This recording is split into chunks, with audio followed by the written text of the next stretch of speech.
갈라디아서 5장 두 번째 시간입니다. 인용한 성경은 한글 킹제임스 성경입니다. 10절부터 보도록 하겠습니다. 나는 너희가 조금도 다른 마음을 지니지 아니하리라는 것을 주를 통하여 너희 안에서 확신하노라. 따라서 너희를 혼란시키는 자는 그가 누구든지 심판을 받으리라.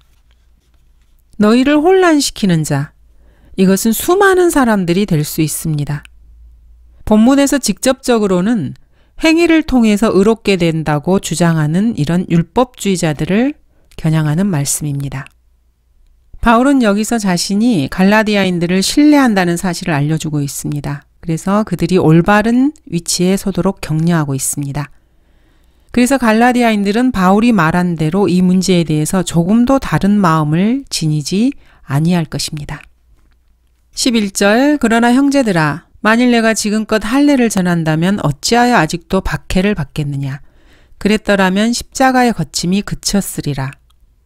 바울이 사도행전 9장 이전처럼 아직도 할례를 전한다면은 율법주의자들이 여기저기 쫓아다니면서 바울을 저주하고 그가 전파하는 곳마다 가서 바울을 죽이려고 하지는 않았을 것입니다. 이 율법주의자들은 온갖 곳을 쫓아다니면서 바울을 죽이려고 했습니다. 그러나 유대인들이 무리를 보자 시기로 가득 차서 바울이 말한 것들을 대적하여 반박하고 모독하여 말하니라. 이들이 바울이 말한 것을 대적하고 반박하고 모독한 이유는 시기 때문이었습니다. 사람들이 바울의 설교를 통해서 구원받고 바울을 따르는 것에 대해서 시기를 한 것입니다. 시기는 다섯 번째 그룹인 사탄이 하나님께 반역한 그 마음의 동기였습니다. 유대인들은 이러한 자신들의 행위를 통해서 자신들이 사탄의 자녀들이라는 것을 입증하고 있는 것입니다.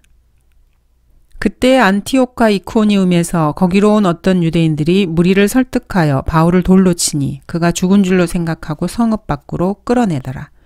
이들은 결국 루스트라에서 바울을 돌로 쳐서 죽게 만들었습니다. 그리고 성읍 밖으로 끌어냈던 것입니다. 12절 너희를 혼란케 하는 자들이 그들 스스로 베어져 버리기를 나는 원하노라. 본문이 의미하는 바는 하나님께서 너희로부터 이 선동자들을 분리시키셔서 더 이상 너희를 혼란시킬 수 없게 하시기를 원하노라 라는 말입니다. 바울은 이렇게 말합니다. 우리가 사면에서 고난을 당하여도 괴로워하지 아니하며 당혹스런 일을 당하여도 절망하지 아니하며 나는 너희가 좀 어리석은 나를 용납해 주기 바라노라. 부디 나를 용납하라. 이렇게 바울은 말합니다. 진심으로 진리를 찾고자 하는 사람이라면은 성령님께서 그런 사람을 혼란 가운데 결코 내버려 두시지 않으실 것입니다. 문제는 그 사람의 마음입니다. 13절 형제들아 너희가 자유회로 부름을 받았으니 그 자유를 육신을 위한 계기로 삼지 말고 사랑으로 서로 섬기라. 18절 이후로는 은혜 아래서의 자유와 율법 아래서의 자유를 비교해서 설명하고 있습니다. 본문이 말하고자 하는 바는 아주 분명합니다. 그리스도인은 자유로운 사람들입니다. 이전에 어떠한 규정에도 얽매이지 않습니다. 그렇다고 해서 에피쿠로스파나 쾌락주의자들처럼 상황윤리를 들고 나와서 마음대로 기준을 낮출 수 있다 이런 말은 아닙니다. 그리스도인이라 해도 여전히 육신 안에 있고 은혜로 구원받고 은혜로 구원이 유지되지만은 다윗이나 롯처럼 일들을 망쳐버릴 수도 있습니다. 그리스도인들은 여전히 지리적으로는 육신 안에 있습니다. 성경은 하나님께서 이방인들을 믿음으로 말미암아 의롭게 하실 것을 미리 보고 먼저 아브라함에게 복음을 전파하기를 내 안에서 모든 민족이 복을 받으리라고 하였느니라. 그러므로 믿음으로 난 사람들은 믿음이 있는 아브라함과 더불어 복을 받느니라. 율법의 행위로 난 자들은 누구든지 저주 아래 있느니라. 기록되기를 행하도록 율법책에 기록된 모든 것을 계속해서 행하지 않는 자는 누구나 저주를 받느니라고 하였습니다. 따라서 하나님 앞에서 율법으로 의롭게 되는 사람은 아무도 없다는 것이 분명하니 이는 의인은 믿음으로 말미암아 살리라고 하였음이니라. 그리스도인은 믿음으로 구원받고 믿음으로 은혜 아래서 그 구원을 유지시키는 것입니다. 이러한 과정에서 다윗이나 롯처럼 자신의 육신으로 인해서 모든 것을 망쳐버릴 수도 있습니다. 13절 온 율법이 한마디 말, 즉 이 말로 이루어졌으니 내 이웃을 내 자신과 같이 사랑하라는 것이라. 자유에도 그에 따른 법이 있습니다. 너희가 정령 성경대로 내 이웃을 내 자신과 같이 사랑하라는 왕의 법을 지키면 잘하는 것이라. 너희는 자유의 법에 따라 심판받을 사람처럼 말하며 행동하라. 이것은 성령의 법에 따라 나온 것입니다. 그리스도 안에 있는 생명의 성령의 법이 죄와 사망의 법에서 나를 해방시켰기 때문이라고 바울은 고백하고 있습니다. 그리스도인은 율법과 규례들에서 자유로운 사람들입니다. 그런데 이미 자유롭게 된 사람들에게도 어떤 것들이 요구되어집니다. 자유로운 사람이 자유의 특권을 남용하게 되면 그 사람은 자신이 위반한 것으로 인해서 고통을 당하게 됩니다. 만일 내가 꼭 자랑해야 한다면 나는 나의 약한 것을 자랑하리라. 바울 역시 극적인 회심은 했지만은 육체의 가시를 가지고 있었고 자신의 약함을 자랑할 수밖에 없었습니다. 때로는 죽기까지도 합니다. 너희가 육신을 따라 살면 죽을 것이나 성령을 통하여 몸의 행실을 죽이면 살리라. 성경은 분명히 그리스도인들이 육신을 따라 살면은 죽을 것이라고 경고하고 계십니다. 그래서 사실 모든 그리스도인들이 하늘나라를 소망하고 있는 것은 아니지만은 그리스도인들 중에서는 본향으로 가는 지름길을 선택하는 사람들도 있습니다. 즉 육신을 따라 살다가 빨리 죽는 것입니다. 어떤 사람들은 이렇게 로마서 8장 2절 그리스도 안에 있는 생명의 성령의 법이 죄와 사망의 법에서 나를 해방시켰기 때문이라는 이 말씀을 가져다가 구약의 의식법처럼 만들어서 진리를 왜곡시키기도 합니다. 그렇지만은 성령의 법은 성령을 지닌 사람들과 관련해서 자동적으로 일하는 자동적인 법입니다. 하나님의 영으로 인도함을 받는 이들은 곧 하나님의 아들들입니다. 그리스도인들이 하나님의 지도력을 따르든 그렇지 않든 간에 어쨌든지 간에 결국에는 하늘나라에 이를 것입니다. 너희 안에서 역사하시는 분은 하나님이시기 때문이니 그분은 너희로 그분의 선한 기쁘심에 따라 뜻을 두고 행하게 하시느니라. 하나님께서는 그리스도인 안에서 그분의 기쁘심에 따라서 뜻을 두고 행하십니다. 13절은 그리스도인들이 자유회로 부름을 받았다고 말씀하고 계십니다. 그리스도인들은 자유롭게 되었고 구원받은 사람들입니다. 그래서 자기 의의 속박에서 피할 수 있습니다. 바울은 나는 하나님의 은혜를 저버릴 수 없나니 만일 의가 율법으로 인하여 오는 것이라면 그리스도께서는 헛되이 죽은 것이니라고 말하고 있습니다. 그리스도인들은 서로 섬기는 것으로 부름을 받았습니다. 주님을 위해서 구원을 받은 것입니다. 바울은 그리스도인들에게 음행을 피하라고 권고하고 있습니다. 왜냐하면 사람이 범하는 죄마다 몸 밖에 있지만은 음행하는 자는 자기 몸에 죄를 짓는 것이기 때문입니다. 그리스도인들은 값을 치르고 산 사람들로서 그러므로 하나님의 것인 자신의 몸과 자신의 영으로 하나님께 영광을 돌리라는 명령을 받고 있습니다. 그리스도인들의 몸은 예수 그리스도의 핏값으로 값이 지불되었고 그리스도인의 몸과 영은 성경에 따르면 하나님의 것입니다. 세상에 속한 사람들은 하나님께서 하시는 일들을 잘 이해하지 못합니다.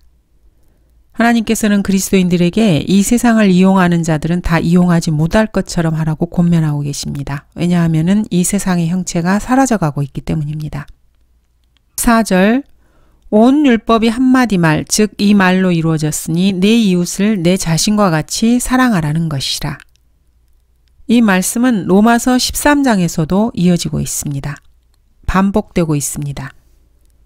서로 사랑하는 것 외에는 아무에게도 어떤 빚도 지지 말라. 다른 사람을 사랑하는 사람은 율법을 이룬 것이니라.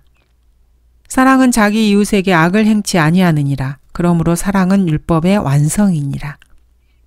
15절 그러나 만일 너희가 서로 물어뜯고 삼킨다면 서로 멸망하지 않도록 주의하라. 개가 개를 물어뜯는다. 이런 보편적인 말이 있습니다. 동족 상잔의 비극을 말합니다. 백바이터, 뒤에서 물어뜯는 이런 비방하는 자들은 오늘날에도 온갖 곳에서 횡행하고 있습니다. 본문의 경고는 너무나 분명합니다. 논쟁하고 서로 싸우느라고 시간을 낭비하는 그리스도인들은 스스로 자신의 간증을 잃어버릴 뿐입니다. 아브라함의 가축의 목자들과 롯의 가축의 목자들 사이에서도 다툼이 있었습니다. 그 땅에 카나안인과 프리스인들이 거하는 상황에서 서로 간에 다툼이 있었던 것입니다. 보수주의 학자들 전체가 하나님의 권위를 부여하신 킹제임스 성경을 공격하게 되면은 이런 일이 자행됩니다. 즉 근본주의 교회들이 텅 비어버립니다. 또 젊은 청년들이 권위를 위해서 로마 카톨릭이나 공산주의로 가게 만드는 결과가 생깁니다. 또 그리스도인들이 자신들의 성경에 먼지를 쌓게 만듭니다. 하나님께서 주신 권위 있는 성경을 자신의 이성으로 바로 잡으려는 자들은 사실 정신 나간 자들입니다. 또한 성경대로 믿는다고 하는 사람들 역시 서로가 서로를 물고 비방하는 것은 새롭게 진리를 찾아서 들어온 사람들을 방황하게 하고 그들이 진리에서 떠나게 만드는 요인을 제공합니다. 16절에서 17절입니다. 내가 이것을 말하노니 성령 안에서 행하라. 그리하면 너희는 육신의 정욕을 이루지 아니하리라. 육신은 성령을 거슬러 욕심을 부리며 성령은 육신을 거스르나니 이들은 서로 반목하여서 너희가 하고자 하는 것을 하지 못하게 하느니라. 그리스도인에게는 서로 대립되는 두 개의 성품이 있습니다. 욕심을 부리며 라는 말씀은 언제나 정욕을 의미합니다. 하나님께서도 그들을 자기들의 마음의 정욕에 따른 더러움에 내버려 두시어 그들의 몸을 서로 욕되게 하도록 하셨으니 여기에 나오는 정욕입니다. 육신이 소름 끼치도록 싫어하는 것을 성령님께서는 원하십니다. 또한 육신은 성령께서 가증스러워하는 것을 원합니다. 이 둘은 서로 반목하는 것입니다. 너희는 사람들 앞에서 스스로 의롭다고 하는 자들이지만 하나님께서는 너희의 마음을 아시느니라. 이는 사람들 가운데서 크게 높임을 받는 것이 하나님 보시기에는 가증스러움이니라. 이렇게 성령님께 가증스러운 것을 육신은 원합니다. 18절 그러나 너희가 성령의 인도하심을 받는다면 너희는 율법 아래 있지 아니하느니라. 그리스도인이 죽은 육체를 위해서 일생을 허비하지 않는 유일한 방법은 성령 안에서 행하는 것입니다. 그리스도인의 거듭난 영이 여전히 육신 안에 있다 해도 그렇게 해야 합니다. 그리스도인들은 모두 일종의 정신분열증 환자라고 볼 수 있습니다. 그 안에 두 가지 성품이 있기 때문입니다. 성령으로 충만할 때는 새 사람이 드러나는 것이고 육신으로 충만할 때는 성령을 짓밟고 자신의 육신의 행위대로 살아가는 것입니다. 성령으로 인도함을 받는 그리스도인은 율법 아래 있지 않습니다. 사법적으로는 그렇습니다. 하나님의 영으로 인도함을 받는 이들은 곧 하나님의 아들들이기 때문입니다. 또한 성령의 인도함을 받는 그리스도인은 실제적으로 율법의 정죄 아래 있지 않습니다. 갈라디아서 5장 18절에서도 너희가 성령의 인도하심을 받는다면 너희는 율법 아래 있지 않는다고 말씀하고 계십니다. 이제 그리스도 안에 있는 자들에게는 결코 정죄함이 없나니 그들은 육신을 따라 행하지 아니하고 성령을 따라 행하느니라. 성령을 따라 행하는 사람들은 결코 정죄함이 없습니다. 성령을 통하여 몸의 행실을 죽이면 살리라고 말씀하십니다. 100여 종이나 되는 현대의 역본들은 로마서 8장 1절의 후반부를 삭제해버렸습니다. 개역 한글판 성경과 공동번역, 표준 새번역, 현대인의 성경, 현대어 성경도 마찬가지입니다. 보수주의자들이라고 하는 자들은 이 육신이 더 낮은 성품이지 육신 그 자체를 의미하지 않는다. 이런 식으로 해석을 합니다. 육신은 죄를 짓는 충동이다. 이렇게 생각합니다. 19절 이제 육신의 일들은 분명히 나타나나니 곧 간음과 음행과 더러운 것과 음욕과 우상숭배와 마술과 온수매짐과 다툼과 질투와 분노와 투쟁과 분열과 이단들과 시기와 살인과 술취함과 흥청거림과 또 그와 같은 것들이라. 내가 전에 말한 바와 같이 미리 말하노니 그런 짓들을 하는 자들은 하나님의 나라를 상속받지 못할 것이라. 정욕은 가지려는 것입니다. 그리고 사랑은 주는 것입니다. 그리스도인으로서 승리의 생활을 하려면은 옛 성품을 박멸하는 것이나 억누르는 것이 아닙니다. 새 성품으로 옛 성품을 거슬리는 것입니다. 그리스도인이 성령의 능력 안에서 행하면은 틀림없이 육신의 지배를 받지 않게 됩니다. 어떤 순간이든지 간에 그리스도인은 이쪽 아니면 저쪽, 즉 옛 성품 아니면 새 성품의 지배를 받게 됩니다. 이것은 진리입니다. 바울은 갈라디아인들에게 그들이 성령 안에서 행할 때와 육신 안에서 행할 때를 분별하는 데 도움을 주기 위해서 점검표를 상세하게 제시하고 있습니다. 육신의 일에 대해서 분명히 바울이 말하고 있습니다. 육신의 일들은 모든 사람에게 분명하게 나타납니다. 일일이 언급할 필요조차 없습니다. 사실 처음에 나타난 4가지의 육신의 일들, 간음과 음행, 더러운 것과 음욕, 이것은 너무나 분명합니다. 이것들은 아주 육신적인 일들로 여겨집니다. 이런 육신의 일들은 일들이라고 복수로 나타나 있습니다. 반면에 성령의 열매는 열매 이렇게 단수로 차이가 있습니다. 자기로 가득 찬 많은 의식주의자들은 자신들이 구원에 이르는 믿음을 가지고 있다는 증거로 일들을 행합니다.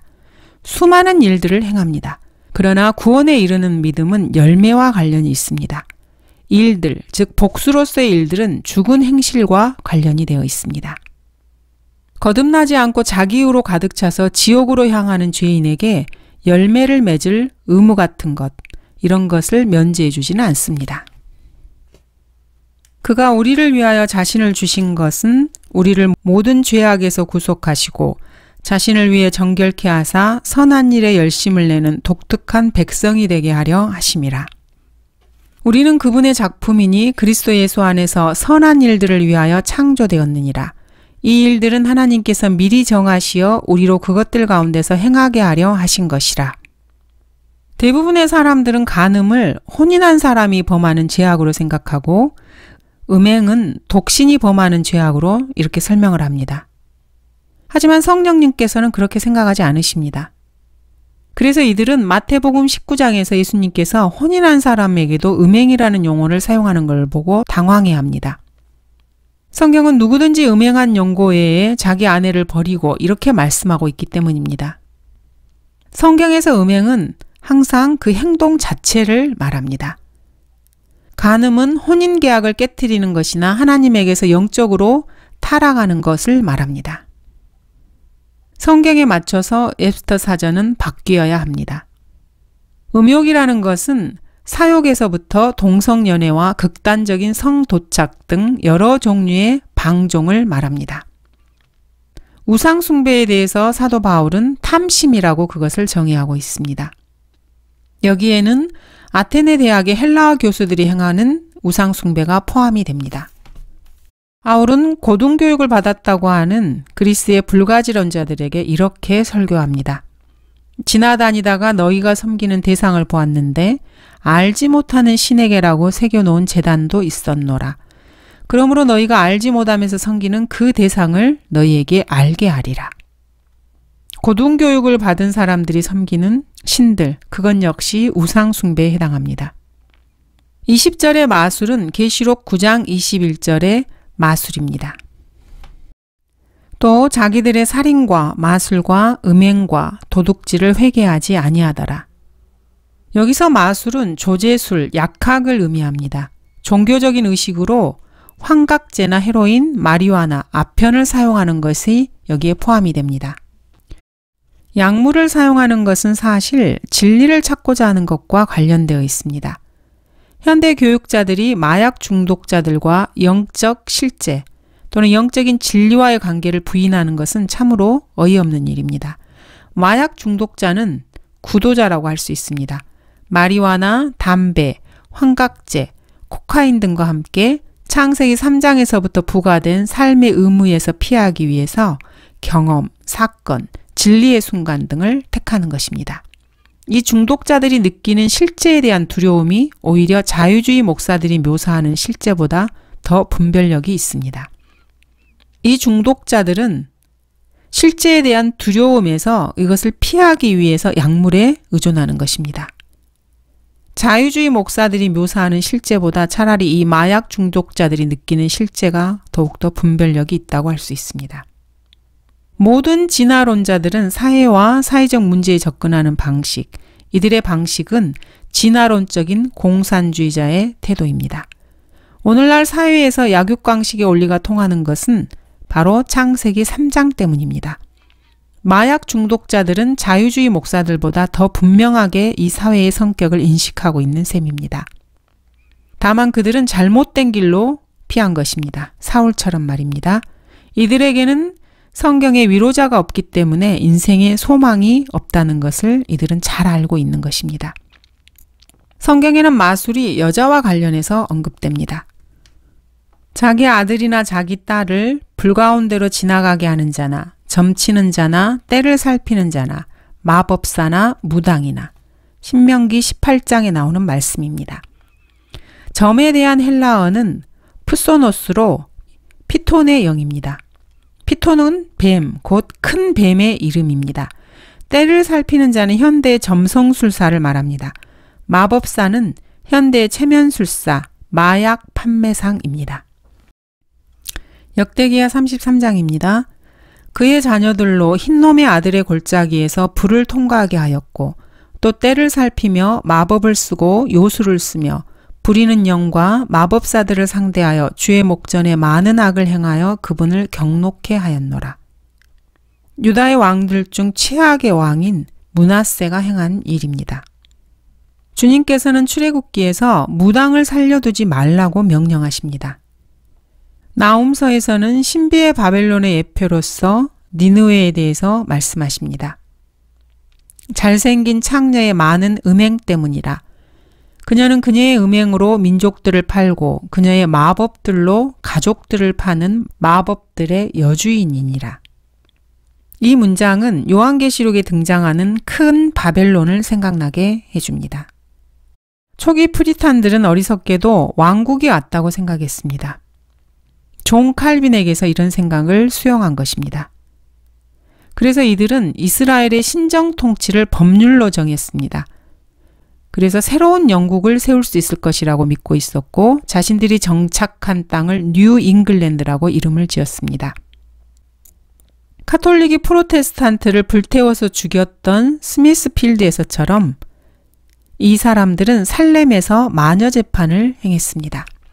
퓨리탄들은 자신들의 스승인 칼빈이 세르베투스를 죽였던 것처럼 사람들을 불태워 죽였습니다.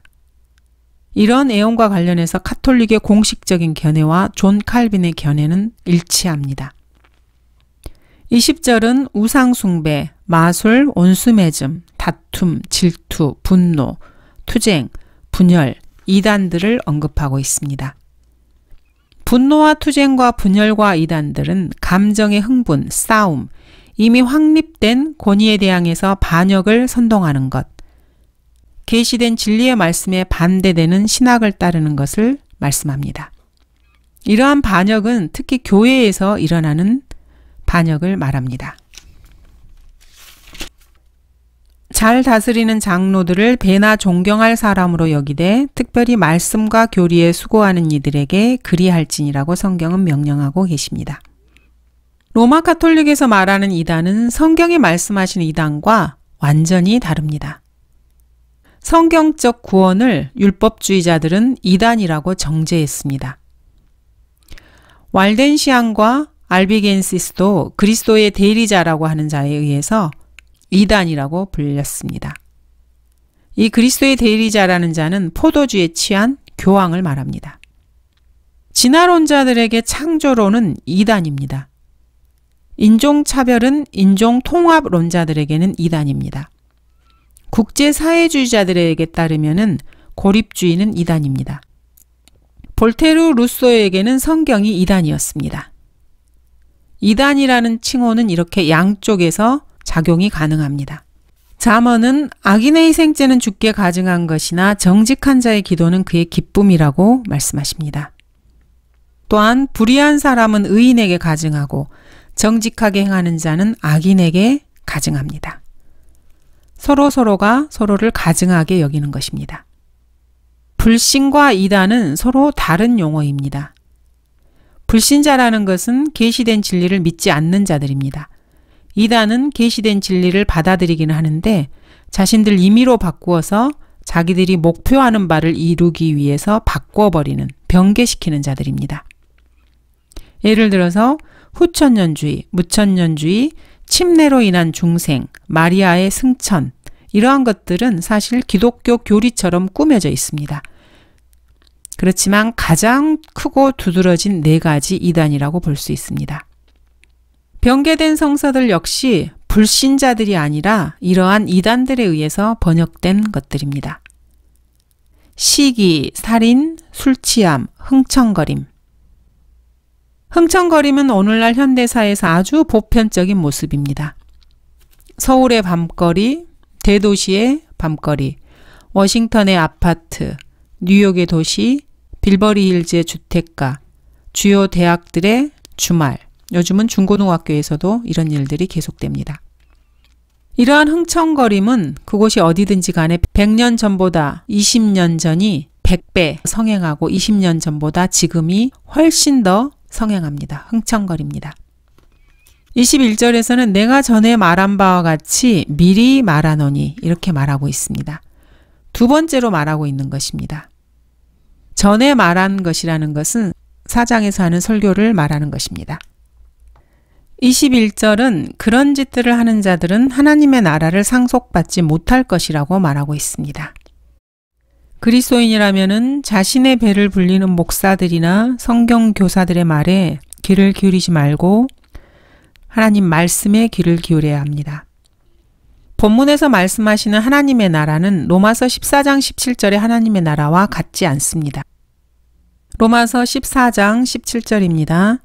하나님의 나라는 먹고 마시는 것이 아니라 다만 성령 안에서 의와 화평과 기쁨이니라. 로마서 본문에서 말씀하시는 하나님의 나라는 이 교회 시대에 사람들이 거듭나서 들어가는 영적인 나라입니다. 반면 갈라디아서에서 말하는 하나님의 나라는 상속받는 유업을 말합니다. 이 나라는 섬김으로 얻습니다. 너희가 이것을 알거니와 음행하는 자나 더러운 자나 욕심 많은 자 곧 우상 숭배자는 누구든지 하나님과 그리스도의 왕국에서 상속받을 것이 없느니라. 상속을 받는 사람이 있고 상속을 받지 못하는 사람이 있습니다. 너희가 유업의 상을 주께로부터 받을 줄 알미니 너희가 주 그리스도를 섬기고 있음이라. 주 그리스도를 섬기는 사람은 주께로부터 유업의 상을 받게 됩니다. 하나님의 은혜로 값없이 받는 것이 아닙니다. 구원은 하나님의 은혜로 값없이 받지만 구원받을 때 성도들이 옮겨지게 되는 사랑하는 아들의 나라에서는 그렇지 않습니다. 주님께서는 그리스도인들을 흑암의 권세로부터 구해내셔서 그분의 사랑하는 아들의 나라로 옮겨주셨습니다. 이 하나님의 사랑하는 아들의 나라에서는 섬김으로 하나님의 나라를 얻게 됩니다. 진리의 성경을 올바로 해석하고 설명하는 능력은 언어학이나 고고학, 어원학을 공부하는 것과는 전혀 관련이 없습니다. 순수한 마음으로 하나님의 말씀을 믿는 믿음과 관련이 되어 있습니다. 그리스도인은 믿음을 통해서 은혜로 구원받았지만 그리스도와 함께 고난을 받지 않으면은 그리스도와 함께 지상에서 결코 다스리지 못할 것입니다.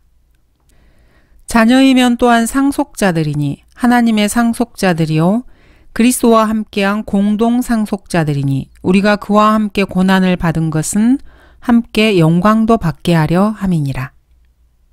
우리 하나님 앞에서 우리를 왕들과 제사장들로 삼으셨으니 우리가 땅 위에서 통치하리이다.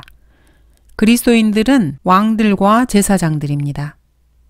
그리고 주님과 함께 땅 위에서 통치하게 될 사람들입니다. 구원을 받아서 일단 그리스도 안에 들어오게 되면은 하나님은 결코 그 사람에게서 구원을 거부하지는 않으십니다. 그렇지만 유업을 거부당할 수는 있습니다. 우리가 참으면 우리도 그와 함께 다스릴 것이요 우리가 그를 부인하면 그도 우리를 부인할 것이라. 여기서의 부인은 구원과는 전혀 관련이 없습니다. 그리스도와 함께 다스리는 천년왕국 통치를 부인하는 것을 말합니다. 예수 그리스도께서는 스스로를 부인하지 않으실 것이기 때문에 그리스도인이 구원받았다면은 그의 몸과 그의 살과 그의 뼈의 지체가 됩니다. 거듭난 이후에 더 이상 그리스도를 신뢰하지 않는다 해도 그리스도인의 운명은 결코 바뀌지 않습니다. 그 어떤 것도 그리스도인을 예수 그리스도로부터 떼어놓을 수 없습니다. 그러나 고난과 더불어서 그리스도를 따르지 않는 사람들은 천년왕국에서 통치권을 부인당하게 될 것입니다.